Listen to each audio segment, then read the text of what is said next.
Hello guys, welcome to my channel. तो इससे पहले हमने कहाँ तक पढ़ा था चैप्टर नंबर 1 साइंस का, entering the world of secondary science, role of mathematics तक देख लेते कि math is not about calculation, it helps describe relationship. जैसे कि मैंने एक रिलेशनशिप ये लिखा, एज ए हज़ारों सैकड़ों करोड़ों रिलेशनशिप्स है मैथ्स में जो हम पढ़ेंगे। अब इसके आगे में देखते हैं क्या है। ठीक है, इंपॉर्टेंस ऑफ यूनिट्स। अब यूनिट्स की क्या वैल्यू है। प्लेन यूज रॉन्ग यूनिट्स, तुम्हारे चैप्टर में लिखा है कि एक प्लेन था, उसने रॉन्ग यूनिट्स को यूज़ कर लिया, उससे क्या हुआ, रन आउट ऑफ फ्यूल। जैसे कि मैंने यहाँ पे लिखा हुआ है कि उसको चाहिए था 25,000 किलोग्राम फ्यूल चाहिए था, बट इन्होंने क्या करा, 25,000 पाउंड यूज़ करा। कितना? 25,000 पाउंड यूज़ करा। उससे क्या हुआ, फ्यूल इतना कम हो गया, 13,500 किलोग्राम फ्यूल कम हो गया। अब उससे क्या हुआ, तो वो क्रैश होने वाला था, बेसिकली प्लेन क्रैश होने वाला था, बट वो बच गया, इमरजेंसी लैंडिंग की, इसलिए मामला ठीक हो गया, बच गए थे लोग वहाँ पे। इसीलिए कहते हैं यूनिट्स बहुत इंपॉर्टेंट है। छोटा सा किलोग्राम और पाउंड की गलती की वजह से वो प्लेन क्रैश हो गया, बस वो तो भगवान की कृपा से लोग बच गए। Always use standard unit. Standard unit ही इसलिए यूज़ करनी चाहिए क्योंकि स्टैंडर्ड यूनिट इंडिया में वही है, फॉरेन कंट्री में हम कहीं जा रहे हैं दूसरी कंट्री में तो वही होगा। जैसे 1 डजन में 12 केले होते हैं, मैं अगर फॉरेन जाऊँगी, किसी भी कंट्री में जाऊँगी, तो वहाँ पे 1 डजन का मतलब 12 ही होगा। तो जैसे 7 हमारी क्वांटिटीज़ हैं, length, mass, time, current, temperature, amount of substance, luminous intensity. सच बताऊँ तो अभी तक मैंने यहाँ ये 5 लेंथ का यूज़ करा, mass, time, temperature, current, amount of substance और ल्यूमिनस इंटेंसिटी का भी मैंने खुद ने यूज़ नहीं करा है, तो मैं क्या ही बताऊँ। तो लेंथ की SI यूनिट क्या है, मीटर। मास की किलोग्राम, टाइम की second, current ampere, temperature kelvin, amount of substance mole, luminous intensity candela. इनके सिंबल, मीटर का M कर दो, किलोग्राम का kg, सेकंड का S, एम्पियर में केल्विन का K, मोल कैंडेला। यही है शायद, अलग एम नहीं आएगा। ठीक है, सो ये तो है बेसिक, इनको याद कर लेना ढंग से। 7 क्वांटिटीज़, और हमेशा याद रखना कोई भी क्वेश्चन हो तो उसे स्टैंडर्ड यूनिट्स में ही सॉल्व करना। अगर अनलेस उसमें ये ना लिखा हो कि मीटर में सॉल्व करना, स्टैंडर्ड में नहीं करना। वैसे कहीं पे भी लिखा ना हो ना स्टैंडर्ड में करना, स्टिल हम माना जाते हैं कि उसे स्टैंडर्ड में ही करना है सॉल्व। कई क्वेश्चन मैंने गलत हुए हैं प्रीवियस क्लासेस में कि मैंने स्टैंडर्ड यूनिट में कन्वर्ट नहीं करा, बिना कन्वर्ट करे सॉल्व कर लिया, आंसर मेरा गलत आ रहा था। तो हमेशा कन्वर्ट करके देखो। अब साइंस में हम पढ़े और लॉज की बात ना करें, जैसे न्यूटन्स लॉ और भी कई सारे लॉज हैं। ठीक है, तो लॉज क्या होता है, scientific law describe what happens in nature in a fixed pattern. Fix pattern में क्या हुआ नेचर में, तो उसे हम लॉ कहते हैं। किसी एक लॉ बन गया, सिर्फ एक लाइन होती है, law of conservation of mass. ठीक है, फिर थ्योरी कहते हैं, थ्योरी लॉ में सिर्फ बताते हैं कि ऐसा हुआ है, क्यों हुआ है वो हमें थ्योरी बताती है। Scientific theory explain why and how something happens based on strong evidence. Strong evidence के साथ बताती है, एक्सप्लेन करती है थ्योरीज। ठीक है, लॉ को तुमने बता दिया कि ये लॉ होता है, कुछ एक्सप्लेन नहीं करा क्यों होता है, कैसे हुआ, सिर्फ कह दिया था ये होता है। ये क्या करती है theory, scientific theory explain why and how, क्यों और कैसे वो चीज़ हो रही है, स्ट्रॉन्ग एविडेंस के साथ वो बताएगी। ठीक है, अब इसके बाद लॉज हो गया, थ्योरीज हो गए। अब इसके बाद प्रिंसिपल आता है।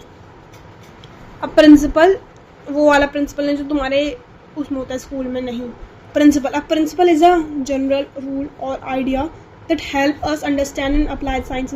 प्रिंसिपल क्या है, एक जनरल रूल है और एक आइडिया है ताकि जो मदद करे हमारे समझने में साइंस को ढंग से। तो इसका कुछ दे रखे हैं, लॉ, थ्योरी और प्रिंसिपल का कुछ एग्जांपल दे रखा है, इसका मतलब और एग्जांपल दे रखा है। लॉ बताता है कि व्हाट हैपन, क्या हुआ, थ्योरी बताती है व्हाई इट हैपन्स, ऐसा क्यों हुआ। प्रिंसिपल एक जनरल रूल, व्हाट हैपन का एग्जांपल न्यूटन्स लॉ।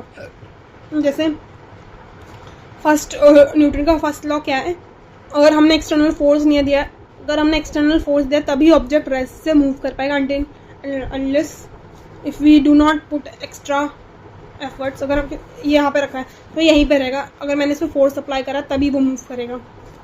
ठीक है, और न्यूटन का थर्ड लॉ है, every action is equal and opposite reaction. किसी को मैंने मारा, अगर यहाँ पे मारा तो यहाँ पे मेरे हाथ में भी दर्द होगा, ठीक है।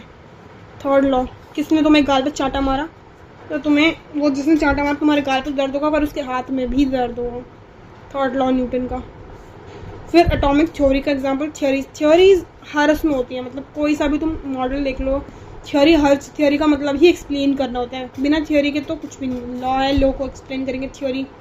फिर प्रिंसिपल जनरल एनर्जी कंजर्वेशन का लॉ, एक प्रिंसिपल जनरल लॉ है, हर कोई चीज़ ना एक प्रिंसिपल में वर्क करती है, तो वो है, ठीक है। इस चैप्टर में बेसिक तुम्हें इंट्रोडक्शन दे रखा है साइंस का, आगे जो फर्दर चैप्टर्स हैं वो तुम्हें ढंग से पढ़ना डिटेल में, ये तो बेसिक है। आई डोंट थिंक सो इससे क्वेश्चन आएंगे इस चैप्टर से। प्रिडिक्शंस इन साइंस, साइंस जो है प्रिडिक्शन करने के लिए भी जाना जाती है।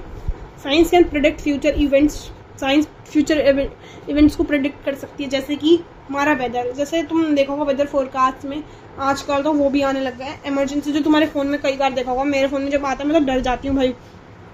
वेदर फोरकास्ट में वहाँ पे लिखा रहता है कि आज तूफान आएगा, आज बारिश आएगी।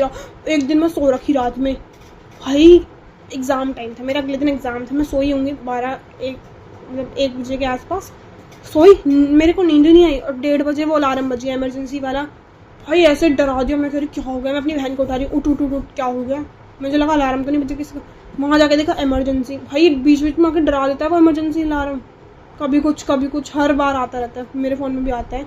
जब फर्स्ट टाइम वो इमरजेंसी अलार्म आया था मैं तो डर गई, मुझे लगा मेरा फ़ोन हैक हो गया है, कुछ हो गया, बहुत डर लगा मुझे। बट फिर मैंने देखा कि वो सबके फ़ोन में आ रहा है, इंस्टाग्राम पे तो देखते ही रहते हैं रील्स में, वो इमरजेंसी अलार्म सबके फ़ोन में आ रहा है। तो वो क्या है, बेसिकली प्रिडिक्शन ही है, वो वेदर फोरकास्ट वाले प्रिडिक्शन करते हैं कि अभी तुम्हारे वहाँ भूकंप आने वाला है, अभी बारिश आएगी, अभी ये आएगा, तो वो लोग प्रिडिक्ट कर रहे हैं, ठीक है। वेदर प्रिडिक्ट करते हैं, मोशन ऑफ ऑब्जेक्ट का मोशन भी प्रिडिक्ट कर सकते हैं। बेसिकली डाटा हम लेते हैं, जैसे कि कोई टीम है, तुम बताओ आरसीबी जीतेगी या सीएसके जीतेगी, तो तुम उसका पास्ट हिस्ट्री चेक करोगे किसने कैसा किया, मोस्टली चांसेस है कि पास्ट अकॉर्डिंग हो, बट ऐसा कभी कभी हो भी जाता है कि सब चीज़ फेल भी जाती है, प्रिडिक्शन ज़रूरी नहीं है कि हर बार सही ही हो। Science is not perfect, science perfect नहीं है, sometime prediction fail, science perfect नहीं है, कभी कभार प्रिडिक्शन फेल हो जाती हैं, दैट हेल्प्स इम्प्रूव साइंस। और प्रिडिक्शन फेल होने का ये मतलब नहीं है कि लाइक अब रोए बैठ गए कि प्रिडिक्शन फेल होगा, ये वो, साइंस कभी भी रोती नहीं, वो आगे अपने आप को इम्प्रूव करती है। जैसे तुम भी लाइफ में अगर कभी फेल हो तो रो ना धोना मत, जैसे एल्बर्ट आइंस्टाइन थे, तो वो भी तो कई बार फेल हुए थे, तब भी उन्होंने किया। और जो हमारा जो बल्ब था, वो बल्ब क्या एक बार में बन गया नहीं, या कोई भी चीज़ है हम जो यूज़ कर रहे हैं अपने आसपास, मैं ये स्मार्टफोन का एग्जांपल ले लो जिसको रिकॉर्ड कर रही हूँ, वो भी क्या एक बार में बना नहीं, फेल हुए बार बार, साइंटिस्ट जो है चीज़ें बनाने में फेल हुए हैं, बट इसका ये मतलब नहीं कि रोए। तो वो उनका यही मानना होता है कि अगर मैं 100 बार फेल हुआ, इट मीन्स मुझे पता चल गया 100 तरीके पता चल गए कि ऐसे नहीं होगा, बाद में 101वां तरीका होता है, 101 तरीके से वो चीज़ सक्सेसफुल हो जाती है। तो साइंस की यही स्पेशलिटी है कि किसी भी एक चीज़ को मानता नहीं है कि यही होगा, खुद को इम्प्रूव करता है, अगर गलतियाँ पता चल जाती हैं इम्प्रूव करके फिर सही चीज़ बनती है, इसीलिए। और साइंस कनेक्टेड है, जो कोविड-19 में मास्क कहता है उसने एग्जांपल दे रखा है छोटा, कि मास्क में फिजिक्स, केमिस्ट्री, बायोलॉजी, मैथ सब यूज़ हो रहा है। फिजिक्स कैसा, जो पार्टिकल्स के बारे में बताया कि वो पार्टिकल जो मास्क की है उसमें जो पार्टिकल्स हैं वो किस तरीके, मतलब अगर मास्क को तुमने सही से नहीं बनाया तो पार्टिकल्स अंदर घुस जाएंगे, जो कि हार्मफुल। ऑफ कोर्स मास्क हमने पार्टिकल से बचने के लिए पहना है, हार्मफुल पार्टिकल से।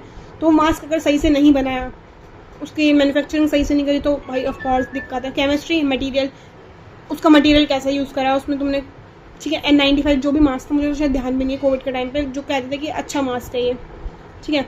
बायोलॉजी, उसमें मतलब वायरस इस मास्क में ऐसा तो नहीं है कि छोटे छोटे वायरस एंटर करें, अगर वायरस एंटर करे एंड फिर भी कोई फ़ायदा नहीं है उसका मास्क का पहनने का, ठीक है। तो वायरस को ध्यान पे रखते हुए मैथ एफिशिएंसी, एक मास्क तुमने पहना जैसे लोकल मास्क आता है, 10 का आता है मास्क, वो बहुत बेकार होता है। अगर तुम 10 का मार्क्स खरीदोगे तो वो घटिया ही होगा, उससे कोई फायदा नहीं होगा, उसकी फिजिक्स, केमिस्ट्री, बायो, मैथ सब जीरो, उसकी एफिशिएंसी जीरो।